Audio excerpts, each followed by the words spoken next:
Well. Are you sitting here in the airport terminal just watching me on your phone right now because your plane is delayed and you Google searched it and up I came? Well, hi.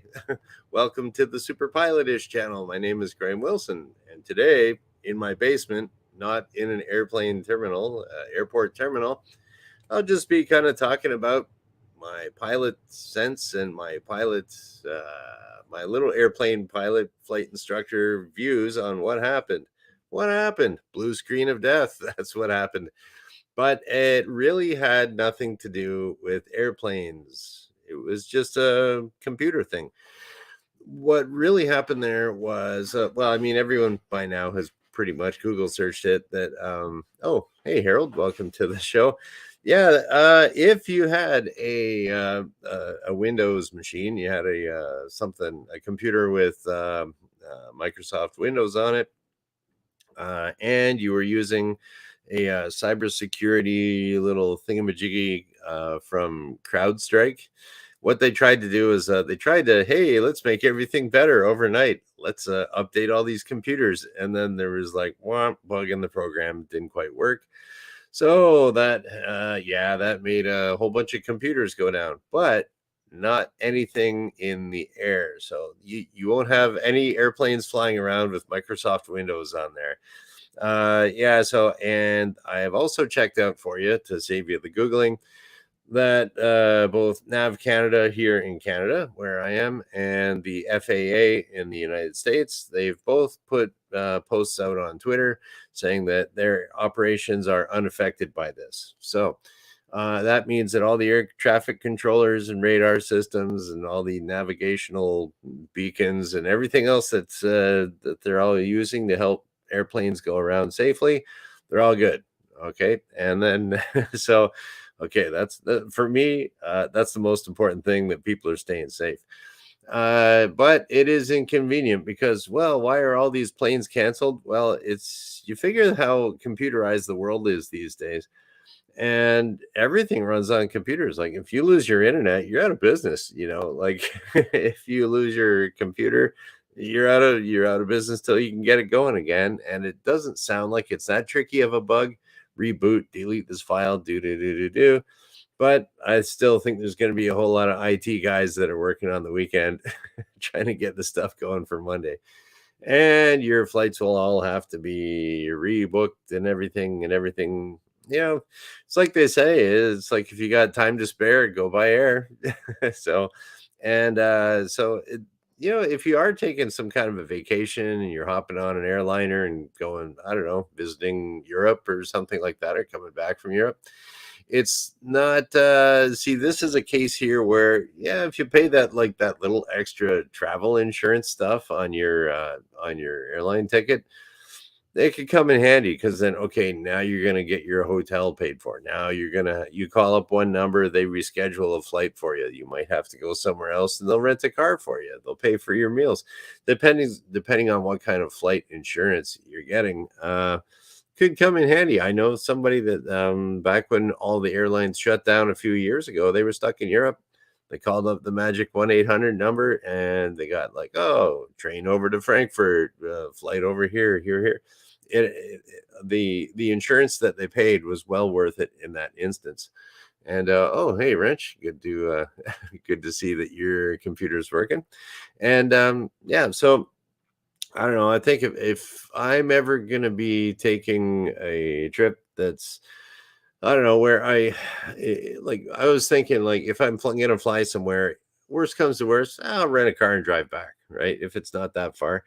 But if I gotta fly somewhere that's like, ooh, I definitely have to fly, or it's some sketchy third world country like El Salvador, or wherever you might be going, it might be good to pay a little insurance there. That's what insurance is there for.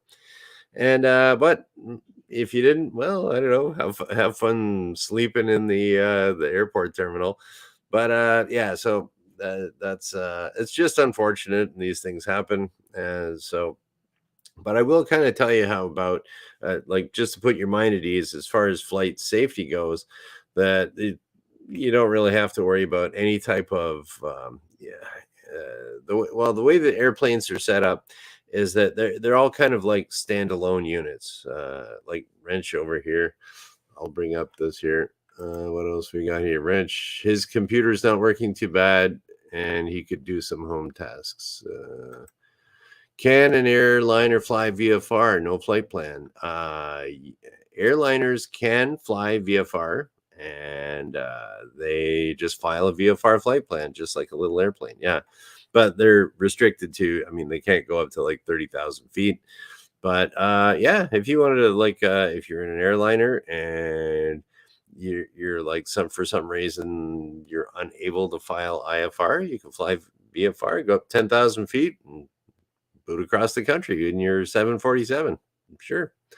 So, yeah, and I know people that have done that before because where are we here? That happened a few years ago here in Windsor, where I am, where there was a flight that was they tried to file IFR, and they were just like waiting and waiting and waiting, and the system was all backed up. So they just said, we're going. They filed a VFR at 10,000 feet up to Toronto.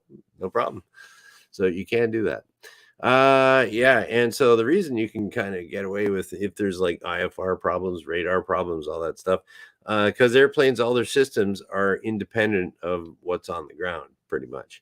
Or if it is dependent on something that's on the ground, there's a backup that you don't need that. So there's always redundancies and independent and I guess decentralization of systems where if one fails, there's a redundancy. If that fails, you can use this thing over here. And it's kind of designed that way where like you don't need internet to fly an airplane. But you could, even if everything went wonky, the pilots could be sitting up there on their iPhones and just get Google Maps and figure out where to go if you got cell coverage, something like that. Or yeah, so there's really the engineers over the years have figured out pretty much every scenario, and sometimes because of accidents they figure out, okay, we got to have a backup for this. Over hundreds of years of 100 years of air flight, you're all safe up in the air, and there's no technology that's really going to be taking you down. So yeah, and that's all I kind of wanted to talk about today is like don't worry about the airplane. It's totally independent of any of this stuff. And if you are waiting on the ground for, I don't know, waiting for your plane to go, it's probably because now they can't match up the luggage to the person, or they can't figure it. People can't check in because the computer system's down here. And so, like, it's just that ground operation stuff. Or even I'd imagine at some airports, it's like, hey, we want to buy fuel. Oh, our computer's down. We can't buy fuel. I'm sure that's happening places too. So, what's the solution to that? Just drive a car. I don't know. So, anyways, we got someone new here too. Junie Z Gameplay. Hi. Hi to you too. Yeah. Okay. What are we doing here? Yeah, that's all I kind of wanted to. I just wanted to say, hey, FAA says it's good. Nav Canada says it's good. Airplane safety wise, you're all good. It's just a computer problem, and that's something that's on the ground. And hey, we're all safe on the ground. We're just waiting a bit. So that's about it. And it's the weekend pretty soon here. It's like Friday, so I don't work in IT, so I won't be busy this weekend. But yeah, so let's see what Harold has to say. So good old Harold reluctantly agreed to take girlfriend and girly friend to DTW, that's Detroit Wayne Airport, this morning for an 8:30 a.m. flight. So he dropped him off and went on his merry way until they called him back. Flight's canceled. Oh, sorry to hear that, Harold. You got it. That's funny. The round trip took 5 hours. Oh man, well, I guess that would happen because you drop them off an hour early or whatever, wherever they were flying to. Oh well. Yeah, okay, here we go. And we have the Department C, a redundancy department is definitely in aviation. And yeah, so this is the Detroit airport, Detroit Metro. Was a madhouse. Yeah, oh, well, there we go. We have an actual report on the ground in the field from Harold Cheeseburger. And what else we got here? Some people seem like they think the tower has beams that hold the air, the planes up in the air. Uh, some people, not people in the know. But yeah, I was kind of thinking a bit there about what would happen because sometimes there can be instances where the air traffic control is affected by it, not necessarily a computer thing, although it could, but it would be more about, for example, I was flying before and we were on the ground, and then we saw the fire trucks going across the airport towards the terminal building, and there's fire trucks everywhere. So I guess a fire alarm got pulled at the what was it? I think it was either a fire alarm got pulled at the terminal building where the control tower was actually part of it, and or they smelled smoke. I forget exactly what it was, but in any case, they did have to evacuate the control tower. And then, so I was like, what's going on here? Oh, wait, no. Okay, I stand corrected. The story's coming back to me now. Was that they had one controller up in the tower. The firefighters were looking for a fire. They didn't find anything, and so the guy was up in the tower and he was still telling planes to take off and land and stuff like that.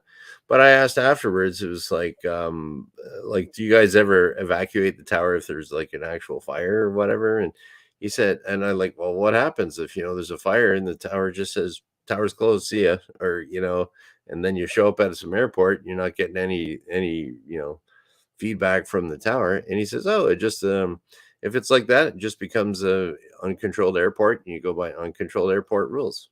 Oh, okay, so that's a good thing to know. So I remember the control tower or the controller telling me that, but I forget if they actually evacuated or not.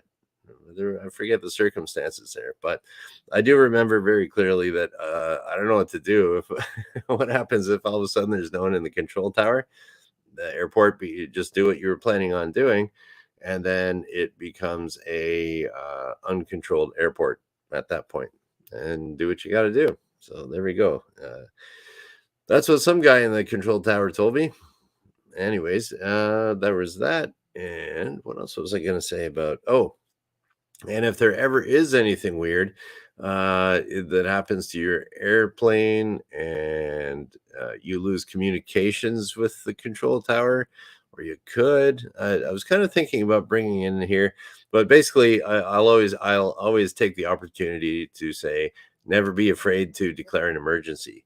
So maybe there was some computer problem on the ground, and it's not the case today, but maybe if there is in the future or something, and all of a sudden the control tower's not talking to you, you're low on fuel, maybe some malfunctions happening in the cockpit, never be afraid to declare an emergency. I've never declared an emergency.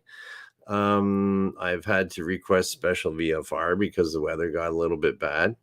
I've had to, but and kind of inform the control tower. I've told them I had a kind of an intermittent alternator failure. It was sort of charging the battery, sort of not charging the battery, and so I just kind of warned the tower, "Hey, okay, I'm having an intermittent failure here. It's not an emergency, but we could have a comm failure.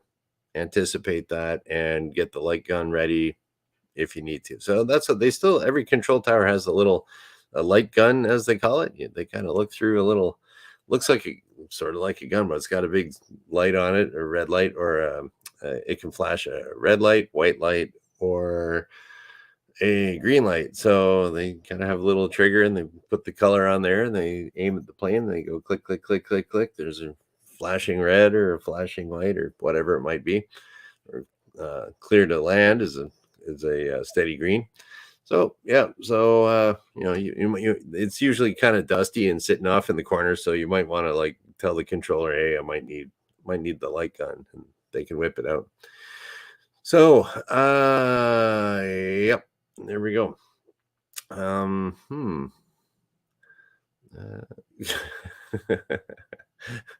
Okay, I see your bad joke here, Wrench. All right, I'll bring your bad joke up. Can I land without ADSB if uncontrolled? Bad joke. Okay. Oh, here we go. We got an actual hair-raising emergency here. So Wrench declared an emergency. No electric and a cutlass. Was carrying a handheld in my bag. Had to pump the gear down. They asked souls on board. Scary. Yeah, they do actually ask you how many souls are on board. That's kind of weird. But yeah, they do that. But that's great. You got it down. And carrying that handheld radio, that's come in handy for a couple people I've known that have flown. One guy in particular, he used his handheld radio because he had an alternator failure at night, so his landing lights weren't working. He couldn't. But the thing is, he needed the radio. It was at an uncontrolled airport to turn the lights on so he could land. So if he didn't have his handheld radio with the alternator failure, and so he can't transmit or whatever, you can't turn the lights on. So now you're adding a little more risk to the scenario there if you're landing with no landing lights, or no airport lights. So yeah, it's good to have a handheld in the bag. That's always a good little thing to have. Okay. And yeah, okay. So that's about it. Just a little short one here today. I just kind of wanted to say, okay, for the third time, if you didn't get it the first two, yeah, Nav Canada and the FAA, they're saying, okay, everything's cool as far as their operations, the computer stuff. Call Microsoft Windows tech support. I'm sure they'll get right back to you. So, anywho, that is about it. Okay. Yeah. So, let's see. Today is Friday. Okay. And so everyone have a good weekend, especially you guys working on Microsoft Windows, just restoring stuff this weekend. And I'll be back on Monday because I do this Monday, Wednesday, Friday at noon Eastern. And party on you too, Rolly. And yeah, we'll just kind of shut her down. So thank you for watching. Have a great weekend. Bye.